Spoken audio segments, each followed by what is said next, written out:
Et oui, c'est la rentrée. Et donc, on va prendre tous de bonnes résolutions. Et pour ma part, donc, je vais recommencer à donner à partager mes trades sur mon compte Twitter, donc X maintenant. Donc, ma page, je vous rappelle, c'est FX Trading News. Alors, pendant tout l'été, je n'ai donné en fait que des informations sur les sorties des nouvelles économiques, des statistiques économiques, et ce que cela pouvait impliquer. Par exemple, vendredi dernier, j'avais marqué les news importantes selon la formation Forex Dating, donc la formation que j'ai faite sur les nouvelles économiques. Et donc j'avais marqué les traders Forex vont se focaliser sur les paires avec CAD qui devraient perdre en puissance et celles avec USD. Attention, cela risque d'être un peu rock'n'roll. Je vais vous montrer ce qui s'est passé par rapport à tout ça. Alors pour CAD, j'ai pris CAD JPY.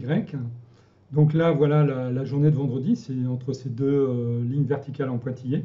Et vous voyez que le CAD a perdu énormément de valeur à partir du matin, c'était vers 11 heures heure GMT. Et donc il y avait quelque chose à faire là-dessus. Pour USD, je vais prendre USD JPY. Et vous voyez, ça a perdu de la valeur. Et puis après, ça a remonté de l'autre côté. Je vous avais dit que ça allait être rock'n'roll. C'est ce qui s'est passé. Donc vous pouvez suivre ce que je vous indique donc, sur ma page Twitter et ça peut vous donner des informations intéressantes pour votre trading. Alors pendant tout l'été, moi je vous avais donné en fait que le calendrier des news d'après Forex Dating et sinon, donc vous voyez, ça c'est pendant tout l'été. Voilà. Et sinon, avant, je vous donnais donc des copies de mes trades. Je vous partageais mes trades. Alors ça se présente comme ça. Vous voyez, je vous donne le nom de la paire en question, le sens. Donc ici, c'était vente. À quel prix? Voilà, à quel prix j'ai pris le trade. Voilà, si vous regardez, là, vous avez ma ligne de position au prix où je l'ai pris, etc. Ça vous permet d'essayer au moins de copier mon trade si vous voulez, ou en démo en réel, ça vous regarde. Je vous rappelle que vous êtes responsable de vos trades. Moi, je fais mes trades et j'en suis responsable. Si je gagne, je gagne. Si je perds, je perds.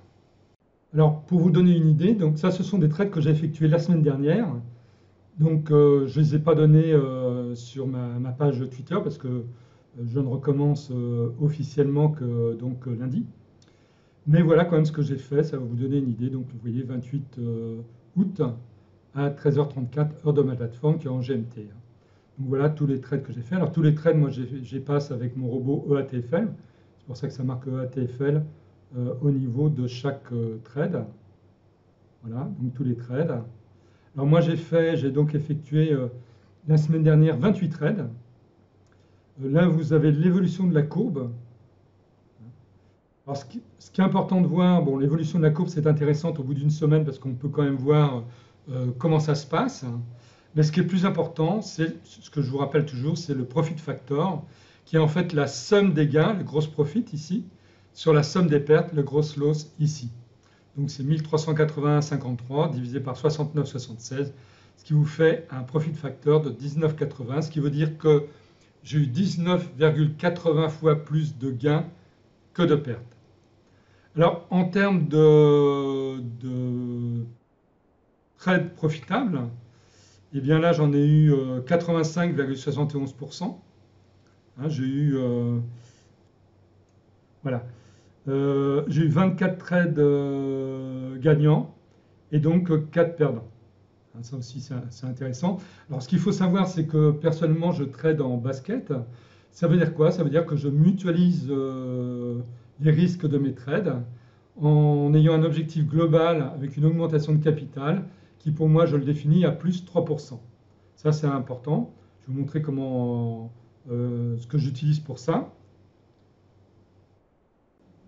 Alors j'utilise mon robot Basket Manager qui va pouvoir gérer mes trades. Ah oui, là il est en anglais, je vais vous le mettre en français parce qu'il y a peut-être des gens qui ne comprennent pas l'anglais parmi vous. Donc voilà, il suffit simplement de changer la langue. Alors moi, je le mets en anglais, pourquoi? Bah, parce que je parle anglais tout le temps, donc en fait, moi, je réfléchis en anglais, et je préfère voir les choses écrites en anglais qu'en français, parce que mon cerveau, maintenant, va beaucoup plus vite en anglais qu'en français. Donc voilà, par exemple, vous avez donc le Basket Manager, donc c'est un robot qui est comme ça. Quand j'ai des trades en cours, ils vont s'afficher ici au niveau des trades ouverts, ouverts et fermés. Ils vont m'indiquer combien il y a eu en minimum ou en USD ou en TIC. Donc il suffit d'appuyer sur TIC ou sur de USD. Alors si vous avez un compte en euros, naturellement c'est en euros, pas en USD. Ça va m'indiquer combien j'ai en cours selon la monnaie du compte, le maximum qu'il y a eu selon la monnaie du compte. Là, ici, je peux fermer comment s'appelle, un trade manuellement. Donc, je clique dans la case qui est en face le trade. Et ça me permet de voir un petit peu l'évolution. Au niveau de cette partie-là, panier en cours. Donc, quand c'est en marche, bon, là, quand j'ai des trucs en marche, je vais cliquer sur panier en cours. Voilà. Moi, je mets un objectif de 3%. Donc, automatiquement, lui, il va calculer comment s'appelle, mes clôtures de trade une fois que l'objectif de 3% va être atteint. Là, si jamais j'ai clôturé manuellement des trades, il va marquer combien j'ai en gain ou en perte déjà, comment s'appelle, déjà comptabilisé avec le robot. Et là, donc, il va mettre les gains et pertes en cours en tenant compte donc des gains et pertes clôturés. Il va me dire combien il me reste en pourcentage ou en gain par rapport à mon objectif. Ça, c'est intéressant. Et donc là, non, là, je vous ai dit une bêtise. Les gains et pertes en cours, c'est par rapport à ce que j'ai en cours. Et là, donc, l'avancement, c'est par rapport aux gains et pertes clôturés, par rapport donc au pourcentage que j'ai ici. Donc là, admettons que j'ai 1% en gain qui a été clôturé. Là, il va me marquer, par exemple, reste un avancement calcul par rapport à ces gains déjà clôturés. Hein, ça me permet de voir. Et puis en restant, c'est la somme qui me reste à faire pour obtenir mon objectif. Donc là, ça me permet d'avoir une vision globale de tout l'ensemble. Alors sinon ici, une fois que les baskets sont terminées, eh bien ça va les clôturer. Donc là, vous voyez, alors quand il affiche ici max, alors FP c'est pour Profit Factor, max ça veut dire que j'ai eu aucune perte sur le basket. Là, j'ai aucune perte sur le basket, là, j'ai aucune perte sur le basket. Et puis là, j'ai eu un Profit Factor de 29,50, là, j'ai eu un Profit Factor de 5,80, et là, j'ai eu un Profit Factor de 17,66. Donc ça permet d'avoir une bonne notion globale de ce qui se passe au niveau de mes trades. Et ici, en total, il va me dire combien j'ai gagné en total depuis le début qu'il a commencé à calculer. Donc là, je suis à 20,1% en une semaine. Le montant global. Alors, le profit factor moyen, il est faux. Pourquoi? Parce qu'il ne tient compte que des lignes où il y a eu un profit factor. Quand il est max, il ne le comptabilise pas parce que, eh bien, on ne peut pas comptabiliser des choses divisibles par zéro. Donc moi, j'en tiens pas compte de ça puisque je vais le retrouver au niveau des résultats sur ma plateforme. Alors sinon, pour positionner mes trades, j'utilise le robot ATFL. Et donc, il va me permettre, moi je fais afficher certains indicateurs, certaines informations. J'ai également la force entre, par exemple là, si on est USD JPY, on voit que la force est à 438 positive. Donc il y a une très forte force positive. C'est intéressant, et puis c'est intéressant de le noter. Et puis je fais afficher deux signaux, le signal 1 et le signal 6, mais je ne fais pas apparaître une alerte par rapport à ces signaux-là. Je fais juste afficher ici. Par rapport à la méthode que je suis, ça me suffit.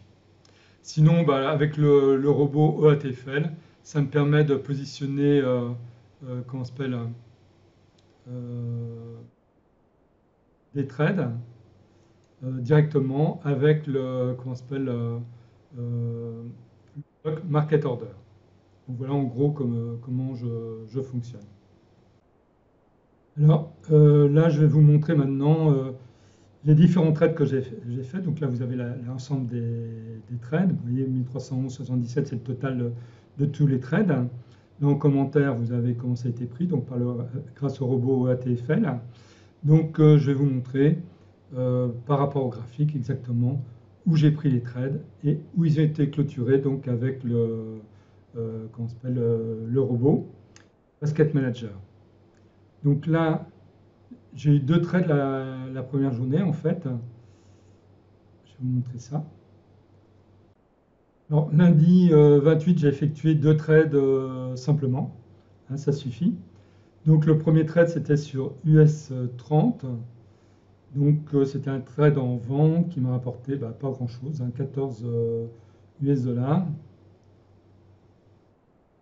C'est le début de la fortune. Euh, alors le 28.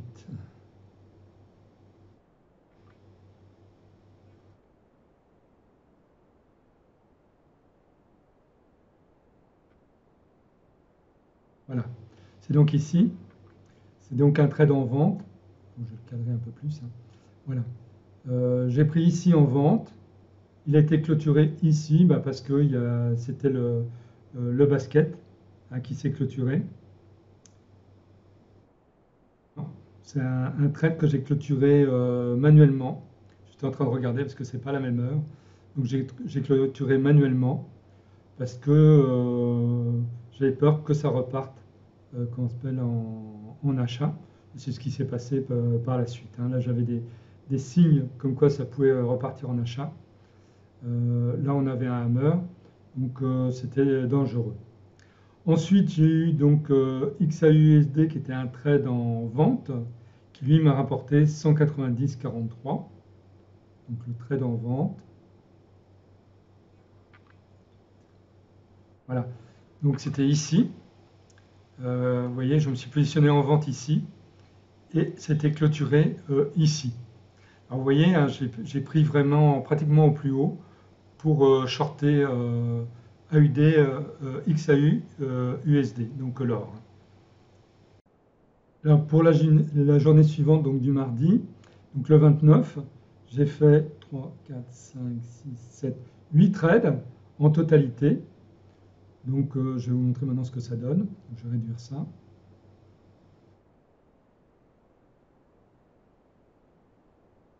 Voilà. Donc on va commencer par le premier trade sur AUD NZD, donc le 29. Voilà. C'est un trade qui m'a rapporté 55,18 US dollars. Là, j'ai démarré donc ici, clôturé là. Vous voyez comment ça s'est passé. Ensuite, j'ai eu AUD CHF qui est un trade en vente qui m'a rapporté 94,83 US dollars.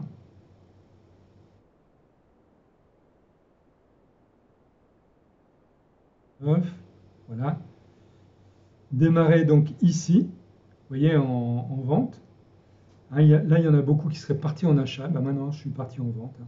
Et j'ai eu raison, puisque j'ai gagné juste derrière. Le trade suivant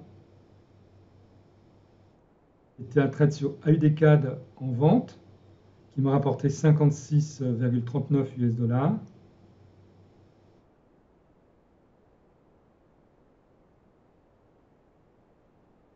Alors là, lui, comment s'appelle, il s'est fini dans la même bougie, hein, parce que ça dépend du basket, hein, parce que comme je vous le dis, la plupart des trades, sauf exception, eh bien, comment s'appelle, sont gérés en basket.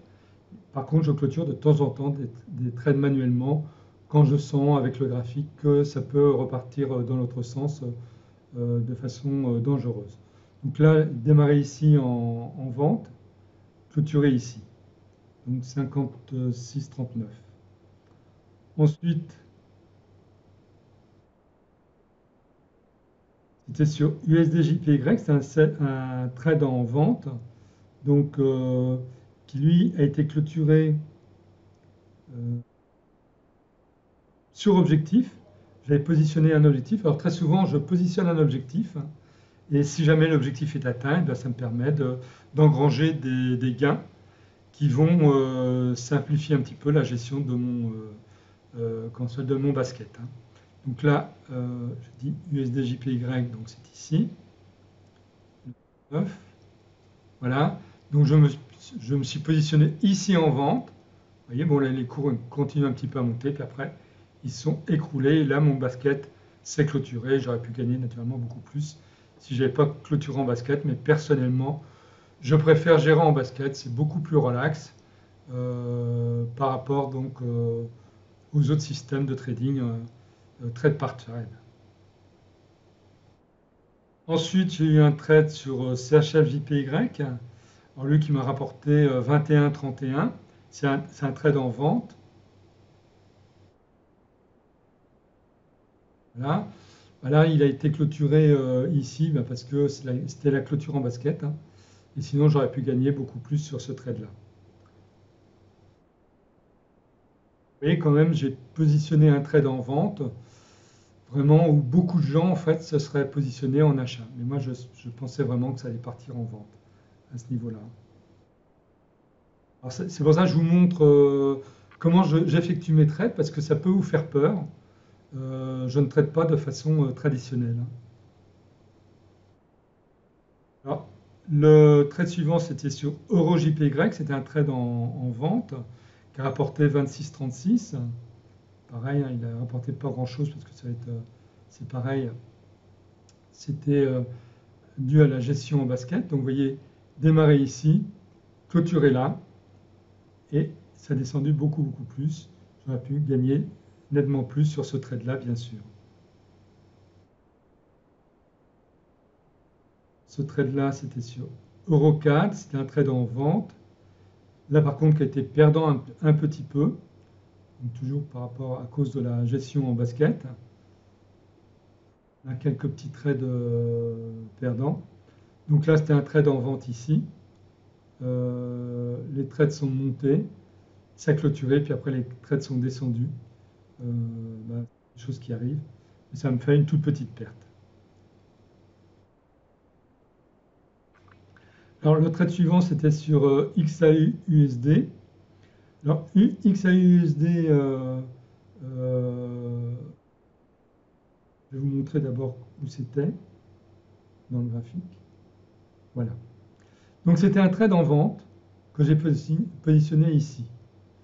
Et en finale, ça a pas mal descendu. Là, j'étais en profit. Les cours sont remontés comme ça, assez fortement. Et comme il y avait eu cette forte montée ici, je pensais que ça allait repartir en achat. D'ailleurs, c'est ce que ça fait à la suite. Donc moi, j'ai préféré, comme les cours étaient bien descendus ici, j'ai fait un break-even pour que si les cours remontaient, eh bien, je ne perde rien. Donc j'ai calculé. Alors quand vous faites un break-even, vous faites attention. Parce que là, j'avais un trade en vente. Donc j'ai un prix en vente, 1936,577. Et vous voyez qu'au niveau du break-even, j'ai mis 1936,370 pour tenir compte du spread, hein, pour ne pas me faire avoir. C'est-à-dire que même si les cours remontaient, eh bien avoir une perte alors que j'aurais pu clôturer sans perte. Donc là, vous voyez, ça m'a fait un tout petit peu de profit. Donc j'ai calculé pour qu'avec le break-even, j'ai un tout petit profit si jamais ça se passait comme ça. C'est-à-dire où ça repartait bien en vente, pas de problème, où ça remontait. Et avec le gold, moi je fais toujours très attention. Alors le jour suivant, il y a eu 5 trades, donc c'était le 30 août. Donc je vais vous montrer ce que ça donnait. Donc premier trade, c'était sur un indice, USTEC, USTEC. C'est un indice qui est assez intéressant, que je suis de temps en temps. Voilà, donc c'est sur la journée du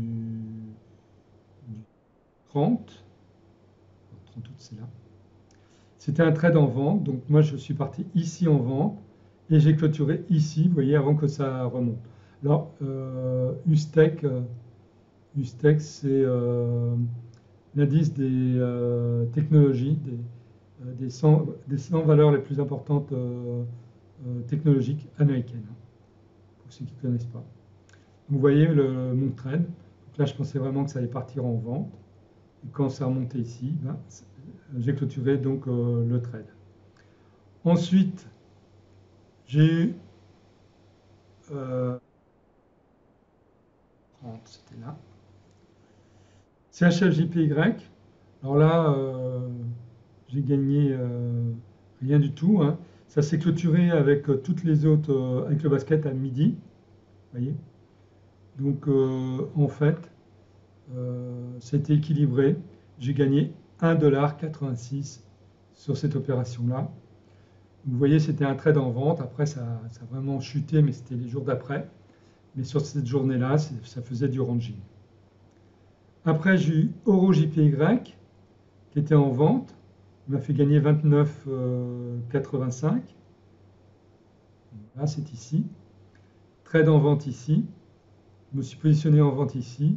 Ça a clôturé ici, donc en basket. Et après, les cours sont repartis en achat. Donc c'est pour ça qu'il faut faire attention. Moi, je trade en basket, hein.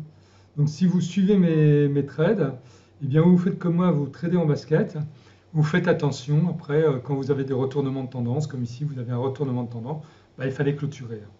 Donc c'est pour ça que je vous montre comment je fais mes trades pour que justement vous ne fassiez pas avoir par rapport à tout ça.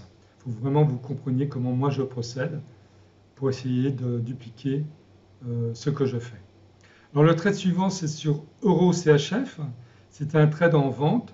Donc vous voyez que j'ai effectué ici en vente, clôturé ici, et après ça a monté pas mal en achat. Le dernier trade de la journée du 30 et un trade en vente également sur GBP-JPY. Alors là, j'ai fait un trade en vente ici, hein, on était en haut de la bougie ici, et j'ai clôturé ici. Vous voyez qu'après, c'est bien reparti en achat. Donc faites bien attention, hein, quand vous suivez mes trades, de ne pas vous faire avoir justement par ces trucs-là. Moi, je ne me fais pas avoir parce que je trade en basket, mais vous faites bien attention, bien suivre vos trades. Alors le 31, j'ai effectué, donc c'était jeudi, 7 trades. Donc on va commencer par le premier qui était sur la paire GBP-CHF en vente, qui m'a rapporté 69 $85. Donc le 31, donc c'est l'avant-dernière journée, c'est ici. Donc là j'ai effectué un trade ici en vente, vous voyez. Alors vous voyez, les cours ont monté. Moi j'ai pas de stop loss, hein, comme je trade en basket. Et il y en a beaucoup qui seraient peut-être fait avoir ici. Moi, ça a débouclé ici. Ils ont tous été débouclés en même temps avec le basket. Ça m'a fait gagner 69,85. Vous voyez la différence avec quand on trade comme ça et quand on trade avec des stop loss. Eh bien là, il y en a beaucoup qui seraient fait avoir, je pense. Donc faites bien attention à ça, petit détail. Ensuite, j'ai eu un trade sur EuroGBP, qui était un trade en achat. Donc là, je me suis positionné en achat ici. Vous voyez, les cours avaient bien descendu. Et pour moi, ça devait repartir en achat. C'est reparti en achat pour repartir en vente. Et là-dessus, j'ai gagné 80 $90. Après, j'ai eu un trade sur EuroJPY qui lui était négatif, qui était un trade en achat, positionné ici en achat, parce que là, je pensais que ça allait repartir en achat. Ben non, c'est pas parti en achat. Vous voyez, on ne gagne pas à tous les coups, hein. Ça a clôturé ici avec le basket. Et ça m'a fait perdre 39 $17. Le trade suivant, c'était sur CHF-JPY, qui était un trade en achat, qui m'a fait perdre 8 $73. Donc là, c'est le même style que l'autre, hein, sauf que ça m'a fait perdre un petit peu moins. Démarrer ici en vente, clôturer ici avec le basket. CAD, c'était un trade également en achat. Tout ça, vous voyez, ça faisait suite à des bonnes descentes. Ici, ici j'avais une bougie qui me disait que ça pouvait repartir en achat. Moi, je suis positionné ici en achat, clôturé ici. Ça m'a fait gagner 23,86 et après, les coûts se sont effondrés en vente. 4 CHF, c'était en vente.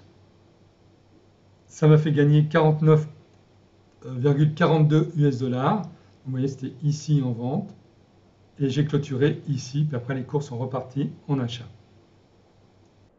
Alors, le dernier trade de la journée, c'était sur USD CHF. C'était un trade en vente. Trade en vente ici, clôturé ici, avec le basket, qui m'a fait rapporter 53,82. Voilà pour cette journée du 31. On va passer maintenant à la journée de vendredi, donc du 1er septembre. Vendredi, j'ai eu 3, 4, 5, 6 trades. Commencer par un trade sur GBP4 en achat, qui a été une perte de 14,32. Et là, c'est pareil, ils sont tous clôturés avec le basket à la même heure. C'est pour ça que j'ai eu la perte. On va voir ce que ça donnait. Donc, c'était la dernière journée. Trade en achat ici, vous voyez. Clôturé ici, il aurait pu être largement positif dans la journée. Mais gestion en basket, donc ça m'a fait une petite perte de 14,32. Ensuite, j'ai eu 4 CHF. 4 CHF qui était un trade en vente. Donc là, je suis parti ici en vente, clôturé ici. Vous voyez, juste après, il y a eu un retracement en achat, et puis après, c'est reparti en vente. Le trade suivant, c'était sur la paire CHF-JPY qui m'a rapporté 59,02. Donc, trade ici en achat, démarrer ici, clôturer ici, puis après, les cours sont repartis en vente. Eurocad, c'était donc le trade suivant, qui était un trade en achat, qui lui m'a rapporté 51,06, qui a démarré ici, clôturé ici. Vous voyez, après, il y a eu un retracement, et puis après, c'est reparti très fortement en achat. L'avant-dernier trade, c'était sur la paire Euro-JPY, qui était un trade donc en achat, démarré ici, clôturé là, et après c'est redescendu juste là. Donc ça c'est bien clôturé au bon moment. Et le dernier trade donc était sur la paire AUD-CAD, donc qui était un trade en achat que j'ai initialisé ici, qui a été clôturé ici. Et vous voyez là, j'aurais pu faire un super profit si j'avais tradé manuellement et non en basket. Donc tout ça, je voulais vous montrer pour que vous compreniez bien comment je fonctionne. Et à vous de voir si vous suivez, vous faites des trades en basket, vous faites des trades manuels. Il y a des avantages et des inconvénients dans les deux systèmes. À vous de voir. Moi, je vous donne, je vous montre ce que je fais. Et après, à vous de l'adapter à votre situation, à votre émotivité. C'est comme ça que vous réussirez dans le trading. Alors, avant de vous quitter, je vous rappelle mon adresse email, vous pouvez me joindre, forextradingcoaching@gmail.com. L'adresse de la page Twitter X, là, donc FX Trading News. L'adresse pour accéder à la boutique de mon éditeur, dont Esprit Argent, c'est ici. Donc, si vous voulez vous intéresser à des formations que je fais, dans ces cas-là, vous choisissez mon nom et vous arrivez directement à ma boutique. Sinon, vous pouvez accéder à d'autres auteurs si vous voulez.